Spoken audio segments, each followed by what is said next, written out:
Hello students, welcome to NM education. आज वीडियो रे तुम 4th क्लास एमआईएल बुक रो करि दियो मते साई पद्य को आवृत्ति करबा एवं आलोचना करबा। एही कवितार कवि हेउछंती बट कृष्ण स्वाई। एडे झंकालिया बरग छटिए न करिले पछे नाही, छोट हेले हेउ तुलसी गछटे करि दियो मते साई। माटी चौरा रे शोभा पाउ थाए दांडे अगणा रे थाई, दियंकर पासे लागी हुए नीति सोहाग आदर पाई। एठारे कवि कौन कहउचंती ना, एते बड़ बरग छटिए मते न करिले पछे न कर, किंतु छोट हेले हेउ मते तुलसी गछटिए करि दियो। माटी चौरा रे मु दांड अगणा रे थाई शोभा पाउ थाए, आ सबुदिने देवतांको पाखरे आदर पाउ थाए। नेक्स्ट पद, एडे बड़ जीव हाथीटीए मते न करिले पछे नाही, छोट हेले हेउ महुमाछीटीए करि दियो मते साई। फूल पासे जाई गुणु गुणु गाई आहरी आणे मु मधु, परहित लागी बितरी ताहाकु जगत को करे बंधु। कवि एठारे कहउचंती कौन ना, एते बड़ जीव हेउछि हाथी। हाथी मते पछे न कले न कर, किंतु छोट हेले हेउ मते महुमाछीटीए करि दियो।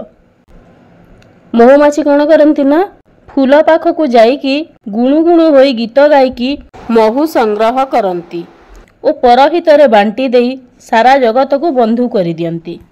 नेक्स्ट पद, एडे मनोहर पलास फूलटे न करिले पछे नाही, छोट हेले हेउ गंगा शिउलीटे करि दियो मते साई। संजरे फुटी मु सकाळ को झरे मुखे कुटाई हास, हरे जन मन मधुर महके चहटाई चौपास।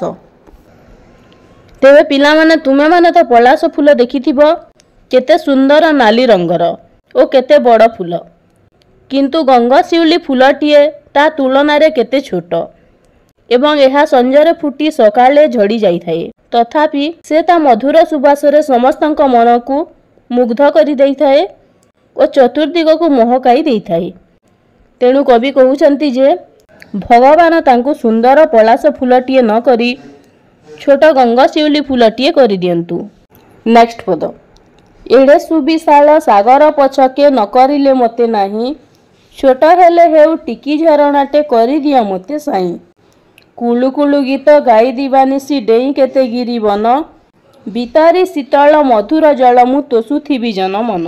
तेबे एठारे कवि कहउचंती जे तांकु एते बड़ विशाल समुद्र न करी छोट झरणाटीए करि दियंतु।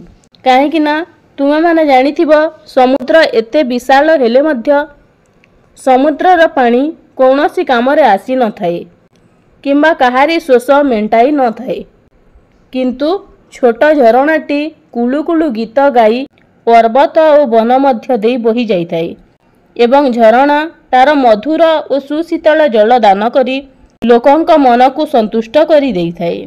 लास्ट पद, एडे मन लोभा पुनेई जन्मु नहेले पछके नाही, छोट हेले हेउ माटी दीपटीए करि दियो मते साई।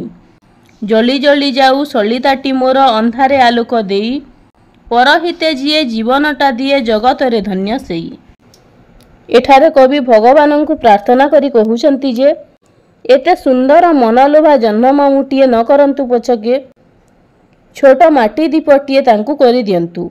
काहेकि ना तांकर सलिताटी निजे जली जली अन्य को आलोक प्रदान करुथिबो, ताहेले तांकर जीवन परहितरे लागि धन्य होई जिवो। तेबे पद्यटी शेष होला। जदि वीडियोटी भल लागि थाए ताहेले गोटिए गोटिए लाइक करि दियो। धन्यवाद।